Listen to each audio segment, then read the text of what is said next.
इस इस शरीर में मैं कौन हूँ और ये शरीर से संबंधित मन, इंद्रिय और शरीर, शब्द, स्पर्श, रूप, रस, गंध, मन, चित्त, बुद्धि और अहंकार, इन सब में मैं कौन हूँ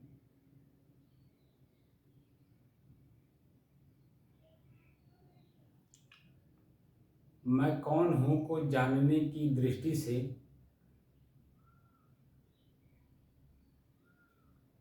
शरीर और शरीर से संबंधित अन्य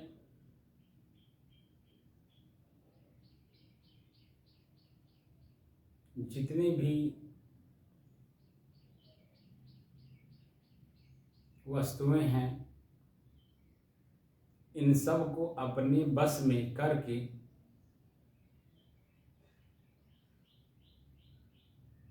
सोहम,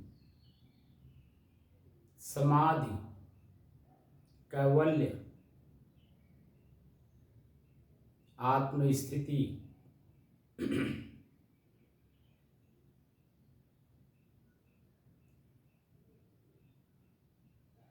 तद्भव, तद्रूप और तदासीत,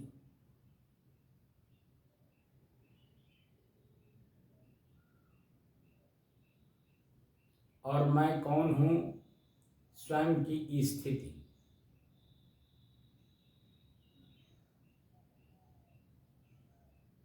की दृष्टि से साधना करते करते मन, इंद्रिय, शरीर, संकल्प, विकल्प या अन्य चीजों को साधते साधते, साधना करते करते आज साधना का 551 दिन हो गया।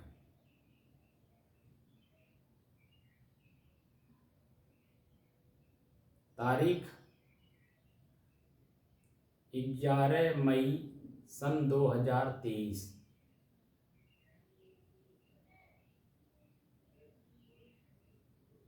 दिन बृहस्पतिवार, समय प्रातःकाल।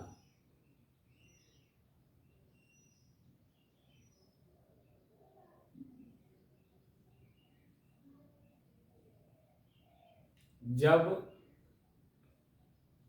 हमारा मन, हमारा चित्त, हमारा बुद्धि, हमारा कर्म, हमारी इंद्रियों की 5 विषय शब्द, स्पर्श, रूप, रस, गंध जब हमारे बस में हो जाते हैं और संकल्प विकल्प भी हमारे बस में हो जाते हैं, तब की जो स्थिति होती है वो चंचलता रहित की स्थिति होती है। और वही स्थिति प्राप्त करने की दृष्टि से हम सब यह साधना कर रहे हैं। आज 51 दिन, 551 दिन में शुरू से लेकर के और अब तक जो चर्चाएं हुई, जानकारी हेतु हमारे वेदों में, शास्त्रों में, श्रुतियों और स्मृतियों में, उपनिषदों में और गीता में, और सहज भाव से सद्गुरु कबीर के बीजक में, सहज में समाधि कैसे लगे, पूरी व्याख्या उसमें भरी पड़ी है। और उसी व्याख्या को व्याख्यायित करने की दृष्टि से हम लोग साधना कर रहे हैं।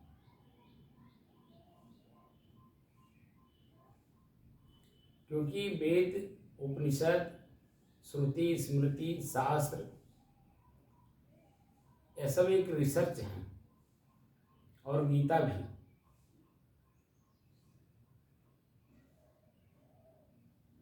किसी समस्या का समाधान करने की दृष्टि से जब कोई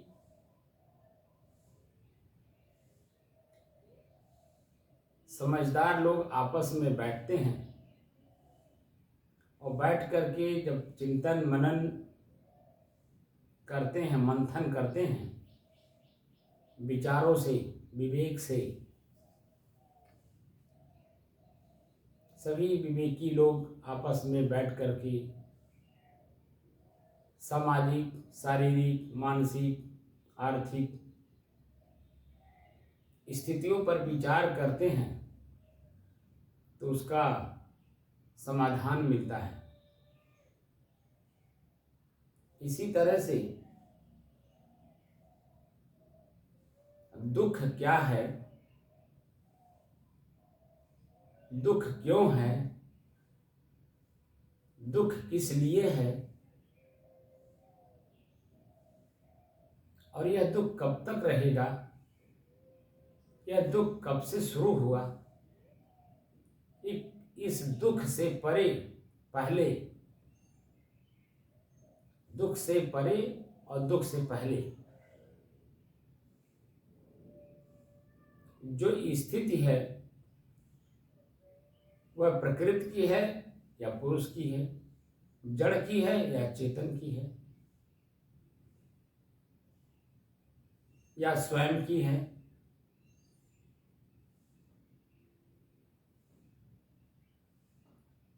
तो दुख नाम की वस्तु पर हमारे ऋषियों ने, मुनियों ने, संतों ने चिंतन किया, मंथन किया, विवेकियों ने विवेक से इस पर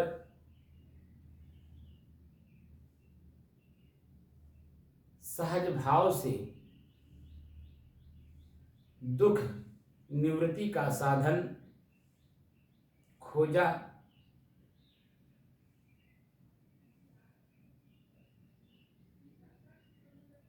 वह क्या है?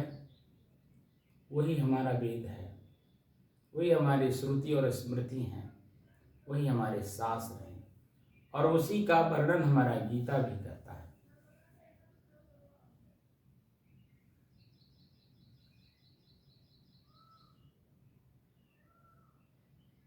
क्योंकि जो हमारे ऋषि हैं वह दुख नाम की वस्तु पर चिंतन करते हैं, मंथन करते हैं, उसका एक समाधान निकालते हैं कि मानव शरीर में रहते रहते हम अपने दुख को अपने से अलग करके हम सुखी कैसे हों, और वह सुख हमारे लिए स्थिर हो, परिवर्तनशील ना हो, उसमें किसी भी प्रकार का परिवर्तन न दिखाई देता हो, ऐसी वस्तु का समाधान कैसे हो, उस पर चिंतन मंथन किया और खोज किया, रिसर्च किया। असली वैज्ञानिक वास्तव में हमारे ऋषि हैं, जो जीव के ऊपर एक छार यानी बुराई लिपट गया है, इच्छाओं का और कल्पनाओं का, उसे कैसे साफ किया जाए और साफ करके कैसे उसे प्रकाशित किया जाए,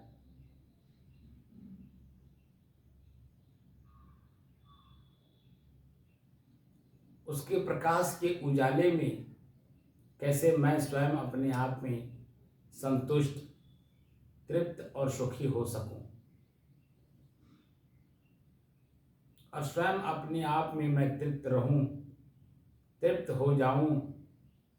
तृप्त की स्थिति कैसी होती है,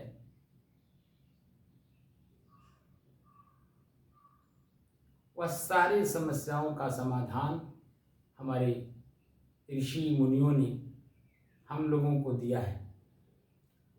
उसी को परिभाषित करने की दृष्टि से हम सब साधना कर रहे हैं।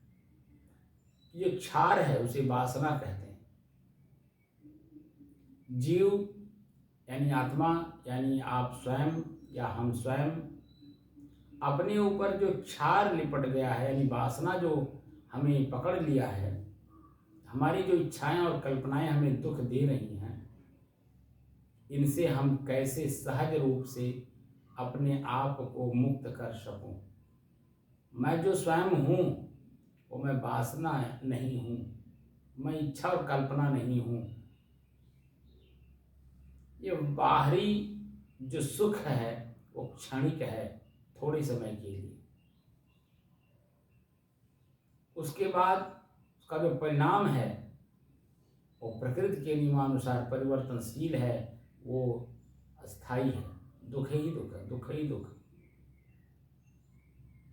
क्योंकि ये सबका अपना अनुभव है। कोई भी चीज, जैसे आंख प्रथम बार किसी को कुछ देखती है, व्यक्ति को देखती है, स्थान को देखती है या पदार्थ को देखती है।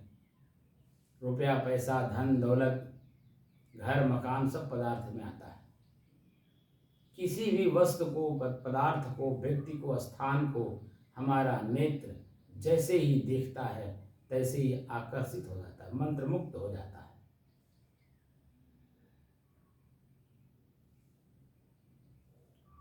और तत्काल में उसे पाने की ललक आवश्यक वस्तु में मन मस्तिष्क को बता देता है। और मन मस्तिष्क मैं यानी चेतना के पास ले जा करके कहता है कि यह वस्तु, ये व्यक्ति, ये स्थान, ये पदार्थ अगर मिल जाए ये समस्या का समाधान हो सकता है। इससे बड़ा आनंद मिलेगा, बड़ा सुख मिलेगा। इसके बिना संसार का कोई भी सुख नहीं मिल सकता है, सब फीका है। तत्काल में यही मन मस्तिष्क को मन में उपज होती है और उसी को पाने की दृष्टि से हम इच्छा और कल्पना करके उसके लिए परिश्रम करते हैं, उद्यम करते हैं।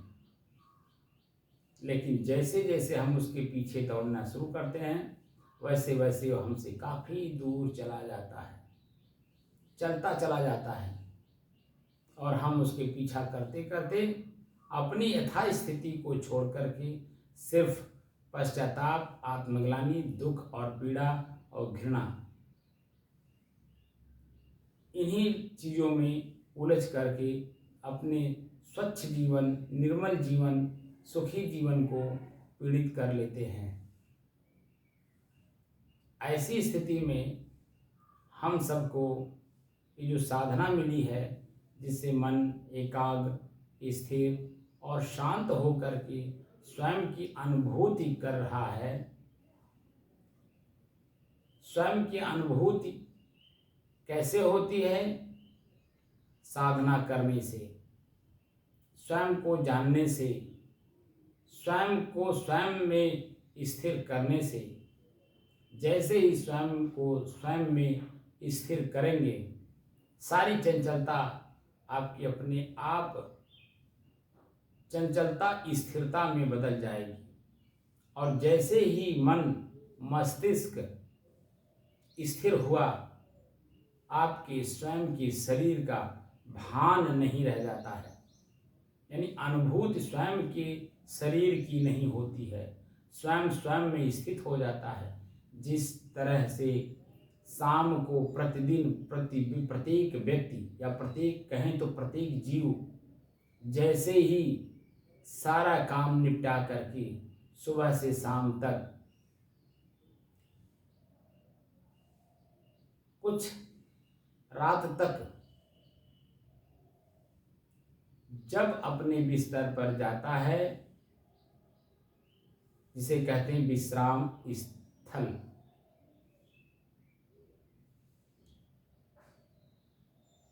जैसे ही अपने बिस्तर पर आप लेटते हैं, मन मस्तिष्क में जितनी कल्पनाएं, इच्छाएं सुख दुख की अनुभूति, प्रत्येक चीज़ों को आप त्याग देते हैं। त्याग जैसे त्यागते हैं वैसे ही आपकी मानसिक स्थिति शांत होती है और स्वयं में स्वयं चेतना समा जाता है, जिसे आप नींद कहते हैं। वास्तविक जो नींद स्थिति है वह अचेतन अवस्था में, अज्ञानता में हम धारण करते हैं और प्रत्येक दिन करते हैं। शरीर जैसे थक जाता है, आंखें देखते देखते आंखों की रोशनी जैसे जैसे थकान महसूस करने लगती है, वैसे वैसे आपके शरीर में एक अजीब सी हरकत होती है जिसको नींद लेने की स्थिति कहते हैं।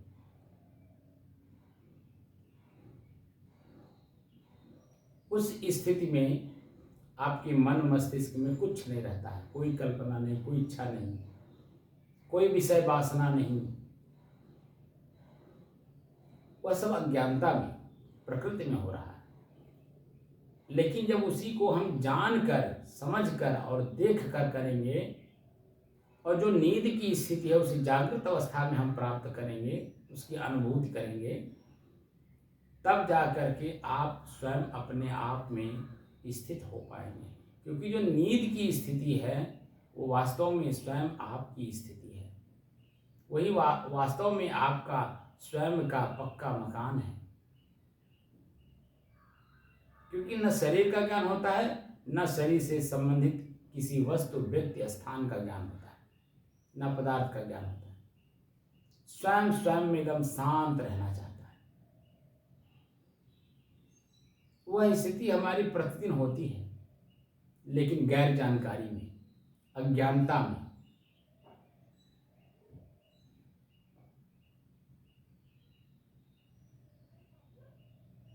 उसे ही हमारे ऋषि महर्षि संत महात्मा जागृत अवस्था में साधना के बल पर उसे प्राप्त किया। अपने मन, इंद्रिय, शरीर को साधा उन्होंने,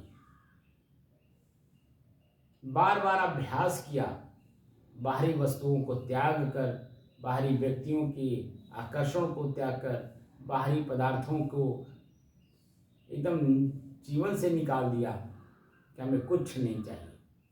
और सदगुरु कबीर कहते भी हैं, जो तू चाहे मुझको, मुझको मतलब स्वयं को, स्वयं की स्थिति को, स्वयं की समाधि, समाधि जो शब्द है, उस समाधि स्थिति में जाने के लिए, समाधि एक शब्द है।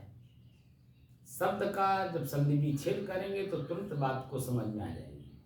आंख मूंद करके बैठ जाना काफ़ी देर तक, या मुर्दा शरीर को किसी स्थान पर स्थापित कर देना, उस पर लिख देना समाधि स्थल, ये नहीं है। सम धन आदि एक आपके अंदर में शक्ति है, स्वयं के अंदर में।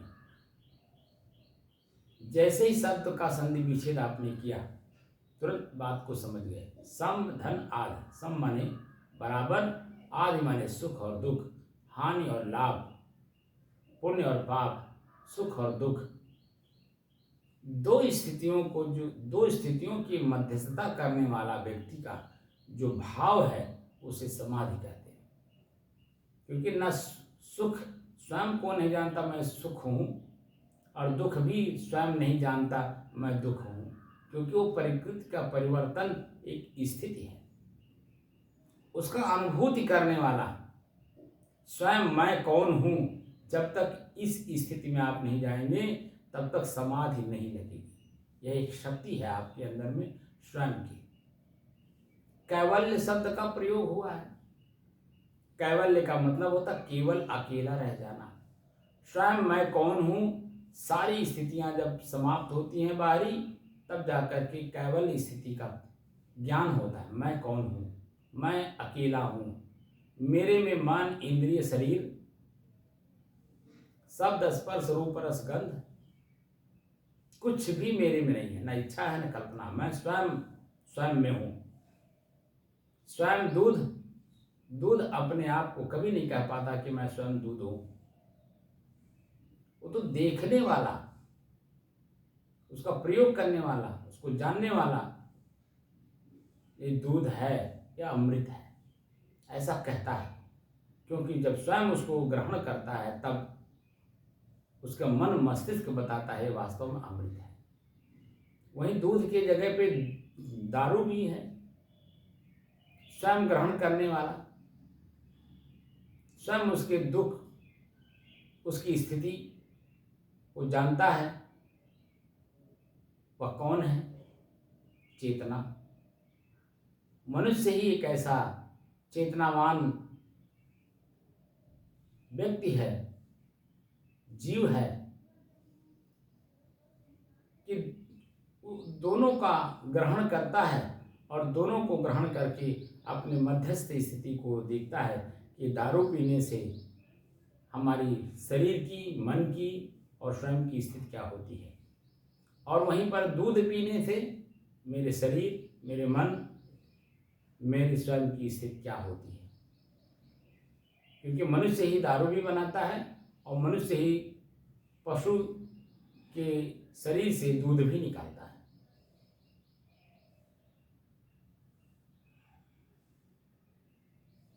और स्वयं के प्रयोग के लिए ही करता है। एक व्यक्ति दूध पीता है, हिष्ट पुष्ट रहता है, चेतनावान रहता है, स्वयं अपने आप पे संतुष्ट और तृप्त रहता है। लेकिन वहीं दारू बनाकर स्वयं ग्रहण करने वाला मनुष्य ही है कि शरीर भी अस्वस्थ, मन भी अस्वस्थ, विचार भी अस्वस्थ और स्वयं अपने आप में भी अस्वस्थ। और स्वयं के अस्वस्थ होने से पूरे समाज को भी अस्वस्थ किया हुआ है। वहीं दूध जब पीता है स्वयं में भी स्वस्थ रहता है और दूसरों को भी स्वस्थ रहने की प्रेरणा देता है कि दूध पीजिए, शरीर स्वस्थ रहेगा। स्वयं में स्थित ही स्वस्थ है। स्वयं में हम स्थित हैं नहीं, इसीलिए कैवल्य स्थिति में हम नहीं हैं। क्योंकि बाह्य व्यक्ति, स्थान, वस्तु, इसमें हम खोज रहे हैं स्वयं को, और स्वयं में नहीं खोज रहे। बाहर में खोजने की वजह से हम अनेकों प्रकार की दुख, पीड़ा, पश्चाताप, आत्मग्लानि, दर्द, घृणा, इसी सब चीजें प्राप्त कर रहे हैं।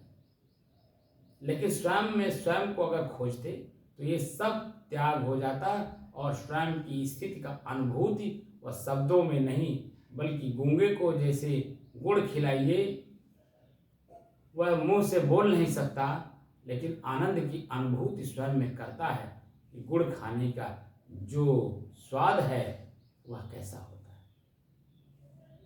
तो यहाँ हमें आपको गूंगा बनना है। बाहर बोल करके हम उसका आनंद नहीं ले सकते, क्योंकि वो शब्द रस हो जाएगा, शब्द का आनंद हो जाएगा। वो बाहरी वस्तु है, व्यक्ति है, स्थान है, सब कुछ। इसलिए हमारे ऋषि, महर्षि, संत, महात्मा जो इस चीज़ों का अनुभव किया, उन लोगों ने कहा 10 द्वाराणि संयमी, 10 इंद्रियों को संयमित करो। उसी भाव में सद्गुरु कबीर भी कहते हैं, 10 द्वारे तारी लावे, तब दयाल के दर्शन पावे। दयाल माने स्वयं मैं इस शरीर का मालिक हूँ, आँख का मालिक, कान का मालिक, जीव का मालिक, हाथ का मालिक, पैर का मालिक। ये सब मेरे बच्चे हैं, मेरे परिवार हैं। अगर मैं स्वयं अपने में स्थिर हूँ तो परिवार भी मेरा स्थिर होगा। लेकिन मैं स्वयं अपने आप में चंचल हूँ तो हमारे शरीर की इंद्रियाँ, शरीर के परिवार के जो सदस्य हैं वो सब चंचल होंगे।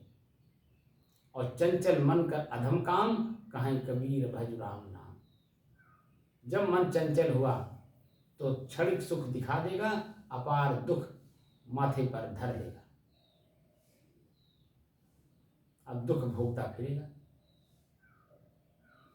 उसका भी समाधान है, लेकिन जब आप स्वयं को पाने के लिए अपने शरीर, मन, इंद्रिय को साधना के द्वारा अपने आप को जानने की कोशिश करेंगे तब।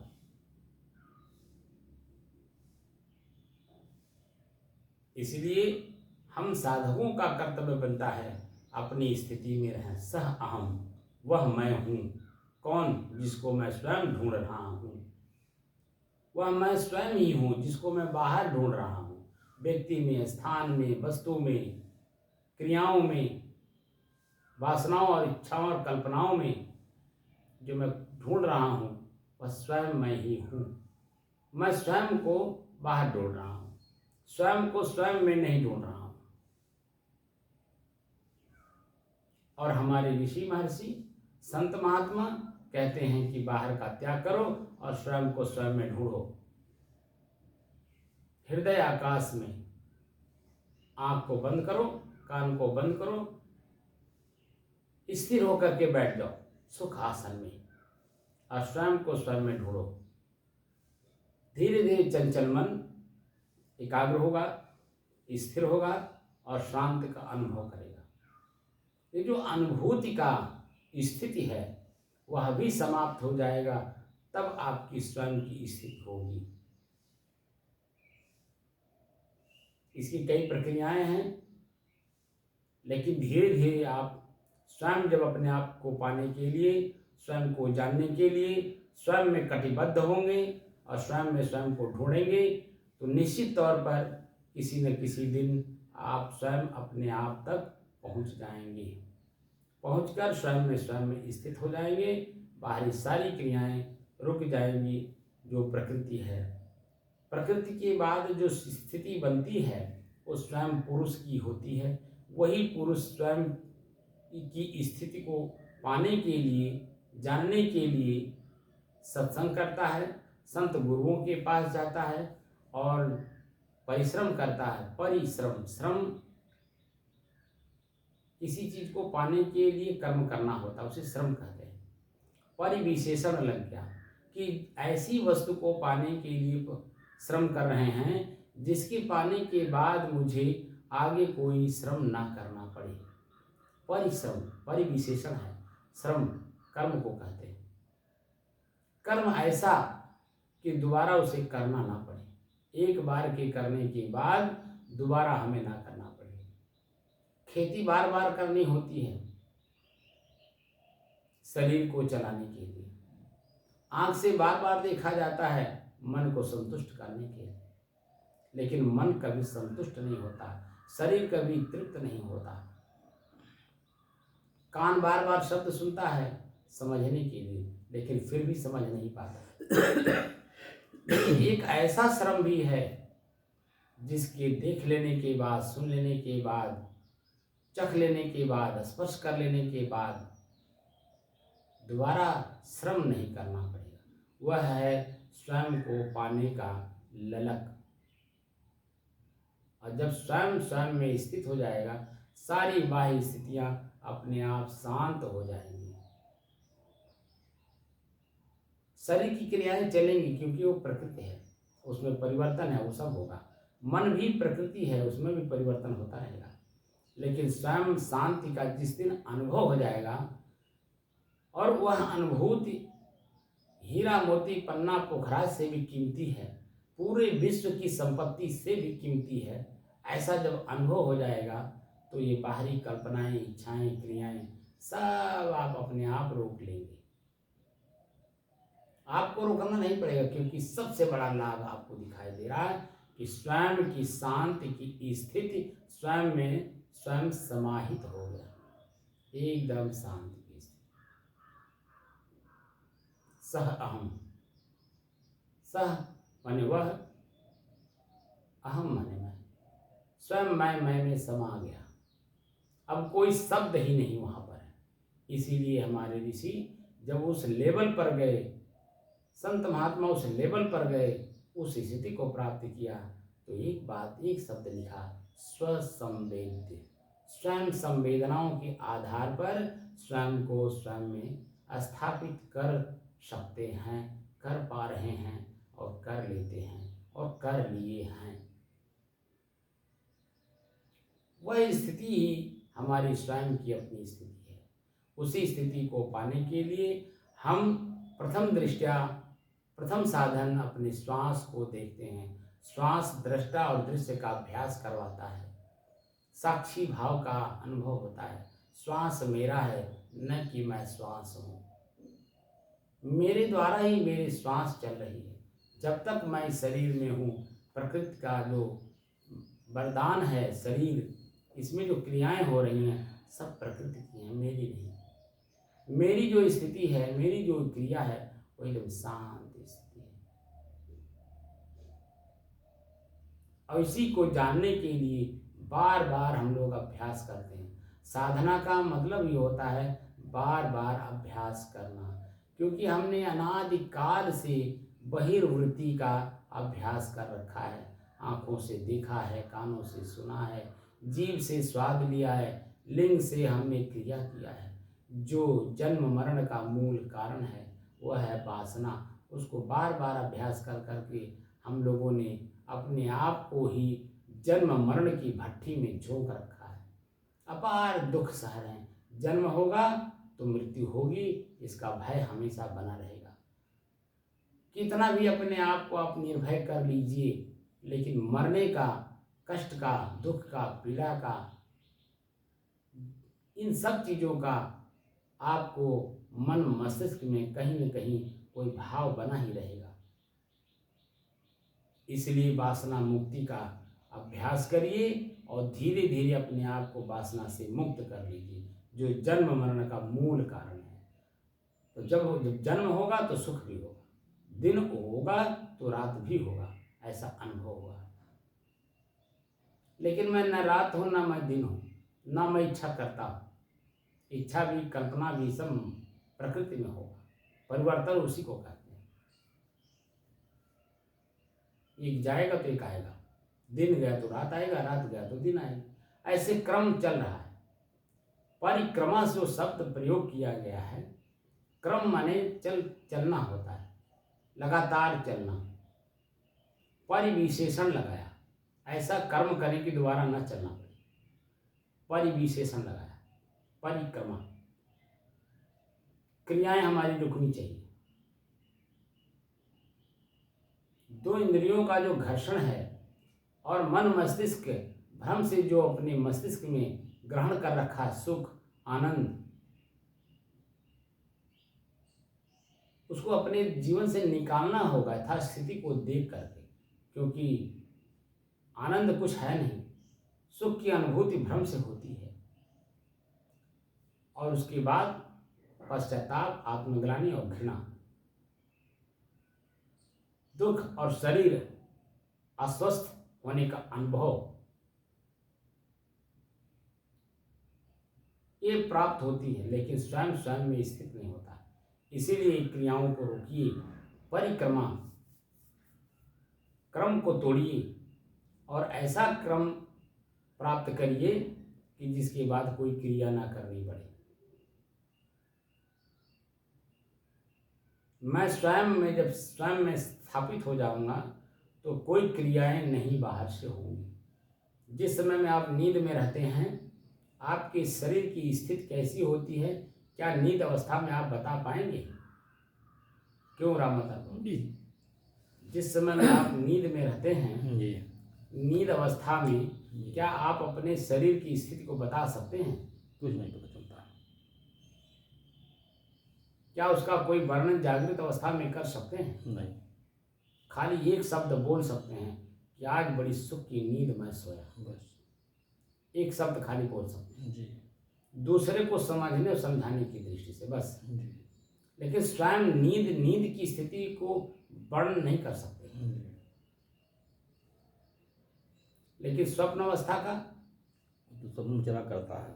नहीं, स्वप्न अवस्था का जागृत अवस्था में वर्णन आप कर सकते कि मैंने आज ये चीजें देखा। पूरा नहीं, कुछ देख पाते हैं। बहुत लोग हैं पूरा देखते हैं। अच्छा। और जागृत अवस्था में गप मारते हैं, आज मैंने ये देखा। हाँ। एक दूसरे के सामने बैठ करके क्या सुना में देखा, उसको क्या बोलते हैं? गप। कि मैंने आज ये चीजें देखा और मेरी चीजें देखी हुई सत्य भी हो जाती है, ऐसा भी बोलते हैं। बहुत लोगों के मुँह से आपने सुना हो जाते हैं तो बताते हैं, हो जाती है। लेकिन आपकी जो नींद की अवस्था है उसका वर्णन तो नहीं कर सकते ना। कुछ नहीं। जागृत अवस्था में देखा हुआ चीज उसका वर्णन आप कर सकते हैं, स्वप्न अवस्था की स्थिति का वर्णन आप कर सकते हैं, लेकिन नींद अवस्था का वर्णन आप नहीं कर सकते हैं। वही स्थिति आपकी स्वयं की है, वो स्वसंवेद्य है। उसके बारे में जब आप खुद जान लेंगे तो उसका शब्दों में आप बयान नहीं कर सकते, क्योंकि वह गूंगे को गुड़ खिला दिया गया। तो वही स्थिति आपकी बनी हुई है और उसे बना करके रखिए। ये हमारी शुभकामना है और इसी शुभकामना के साथ मैं प्रेरित भी करता हूँ अन्य लोग भी आएँ, अपने आप को जानें, जान करके स्वयं को स्वयं में स्थापित करें और सारे दुख पीड़ाओं से अपने आप को मुक्त करें, क्योंकि दुख प्रकृति में भरपूर है, सुख स्वयं में भरपूर है। दोनों को जान करके दुख ग्रहण करना है प्रकृति का, या स्वयं का सुख स्वयं में ग्रहण करना है। ये स्वयं आप चैतन्यवान हैं, चेतनावान हैं। जानकर, देखकर और समझकर प्रकृति के जो दुख हैं उससे अपने आप को मुक्त करिए, क्योंकि स्वयं आप सुख के सागर हैं। ये मैं बार बार बोलता हूँ। और स्वयं सुख के सागर को स्वयं में ही ढूंढ लीजिए और उसे पा करके स्वयं सुख के स्थान पर बैठ जाइए। जो सुख का ढेरी है वो स्वयं आप हैं, बस आप बाहर ढूंढ रहे हैं, इतना ही आपकी गलती है। स्वयं में नहीं ढूंढ रहे हैं, यही आपकी गलती है। जिस दिन संतों, ऋषियों, मुनियों के बताए हुए रास्ते पर चलकर स्वयं को स्वयं के द्वारा खोज लेंगे, जान लेंगे और समझ लेंगे और अपनी स्थिति बना लेंगे साधना के द्वारा, फिर तो ये जीवन ही आपका अपने आप में धन्य हो जाएगा। और उसी को पाने के लिए हम लोग साधना करें, और जो मिल गया है उससे अपने आप को वंचित नहीं करना है। जरा सा भी आपकी हिला हवाली आपको दुख के गर्त में ले जाकर ढकेल देगा।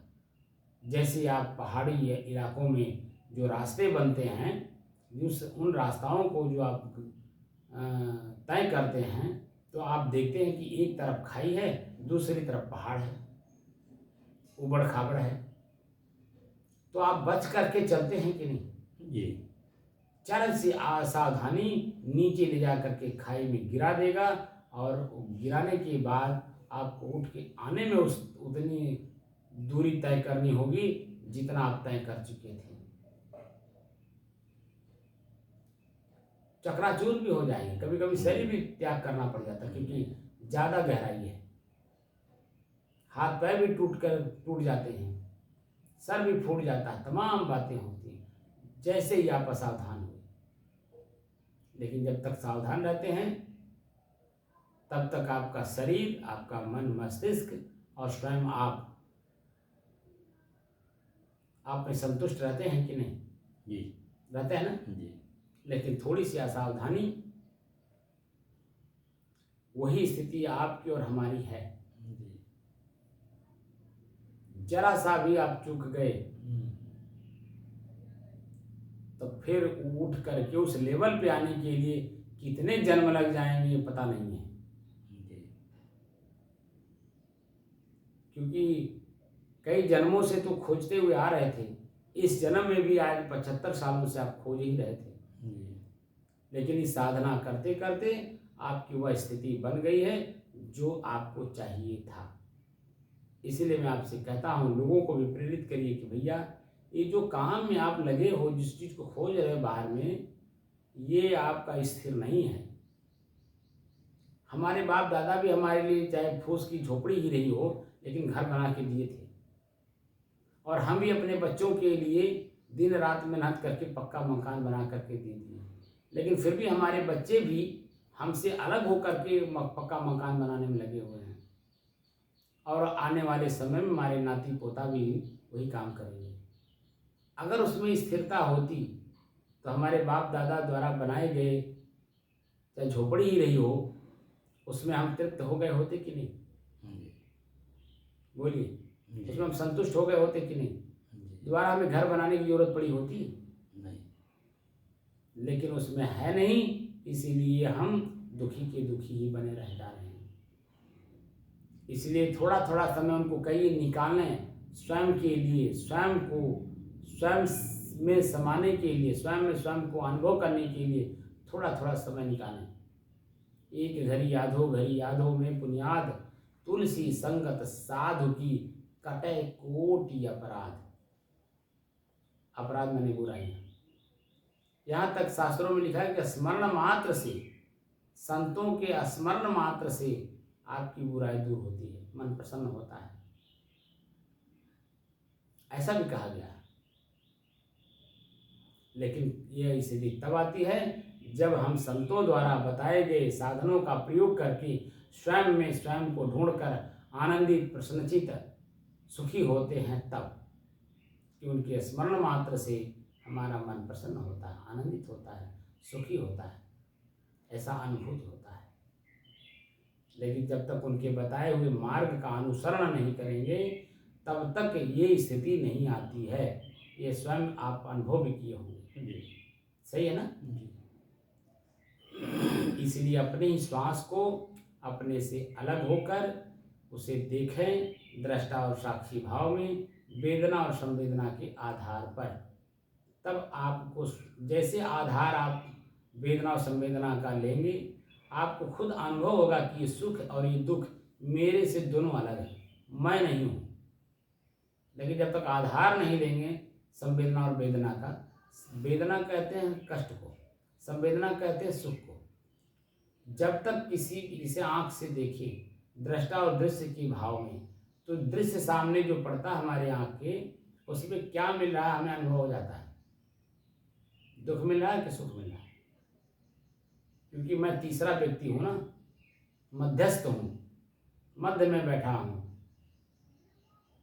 एक तरफ सुख है, एक तरफ दुख है। पहले दुख को नहीं अनुभव कराता है। अगर पहले ही हमारा मन दुख का अनुभव करा दे तो उसके बाद का जो परिणाम आएगा वो सुख का ही होगा। लेकिन वो करता क्या है, हमारा मन पहले सुख का अनुभव कराता है, बाद में अपार दुख दे देता है, और अनुभव भी मन ही कराता है, और पश्चाताप भी मन ही करता है, यार मैं ऐसा ना किया होता तो आज ये दिन नहीं देखना पड़ता। लेकिन जिस समय क्रिया वर्तमान में करनी हो रही थी या हम कर रहे थे, उस समय तो बहुत दूर तक सुख को दर्शाता है।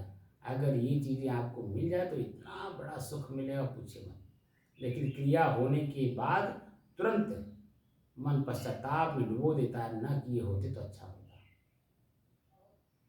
ये क्या कर दिया मैंने। तरह तरह के प्रश्न मन में होते हैं कि नहीं? इसलिए अपने श्वास को देखिए, और श्वास को देखते देखते दृष्टा साक्षी भाव का भाव भी छूट जाता है, और स्वयं में स्वयं शांति स्थिति हो बन जाती है।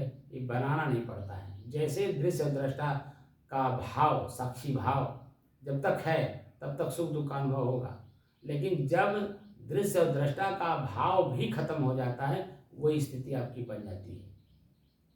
ठीक है ना? तो हमारी आपकी जो स्थिति बन चुकी है वह स्थिति वो दृष्टा दृश्य से ऊपर भी हो गई है। जैसे ही हम लोग बैठते हैं, श्वास को देखने का दृष्टा दृश्य का भाव मन में उत्पन्न करते हैं, श्वास को देखते हैं, तुरंत 5-7 मिनट के बाद दृष्टा भाव भी खत्म हो जाता है और अपने आप हम लोग समा जाते हैं। वही स्थिति हमारी बन जाती है, स्वयं शांति स्थिति,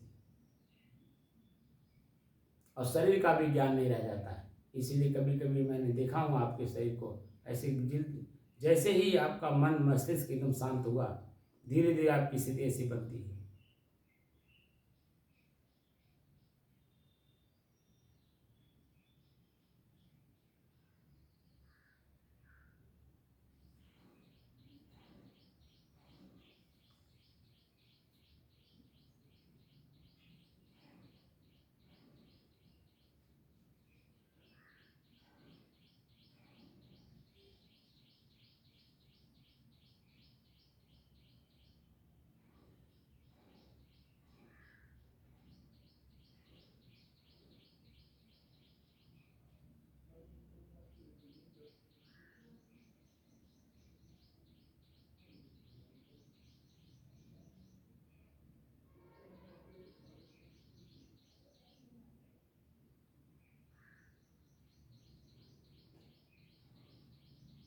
जैसे ही मन जागृत होता है फिर आपकी स्थिति स्थिर हो जाती है, लेकिन जैसे मन शांत हो जाता है वैसे धीरे धीरे नीचे चले जाते हैं।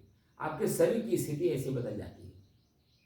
ये स्वानुभूति का विषय है। ये दृष्टा दृश्य का अभ्यास जब होता है तो चेतना ऐसे रहती है।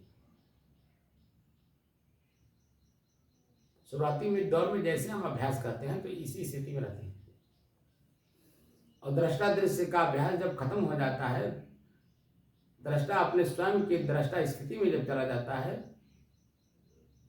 तो हमारे शरीर की स्थिति जो होती है अपने आप शांत नीचे धीरे धीरे जाने लगती है, क्योंकि हमें अपने शरीर का, अपने मन का, स्वयं का ज्ञान नहीं रह जाता, बाहरी ज्ञान कि मैं राम लखन दास हूँ, बैठा हूँ साधना करने, ये स्थिति भी खत्म हो जाती है। मैं कहाँ हूँ ये भी भान नहीं रहता। मैं साधना कक्ष में बैठा हूँ या बाहर खुले आकाश में बैठा हूँ,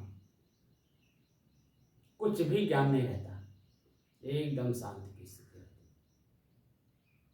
अगर किसी चीज का ज्ञान है इसका मतलब है मन जागृत है, मन शांत नहीं है।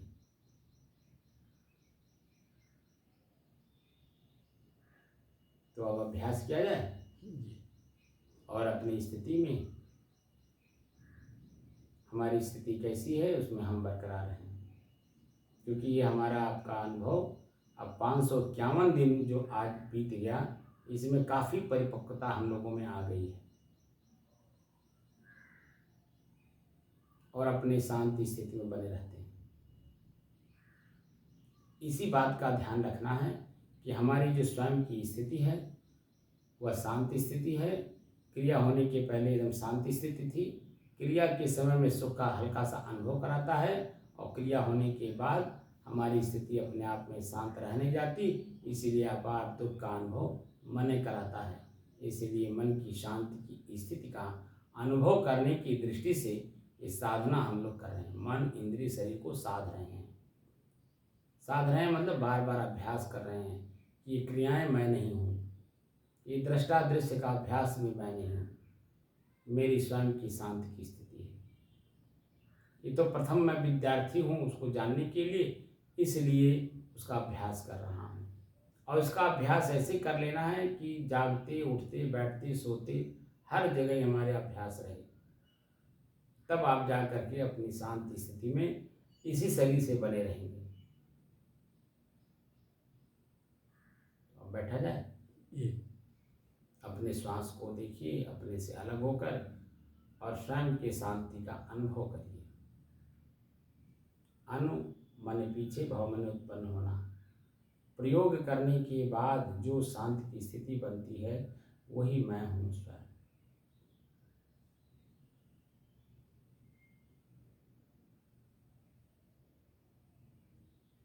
बंद कर दे।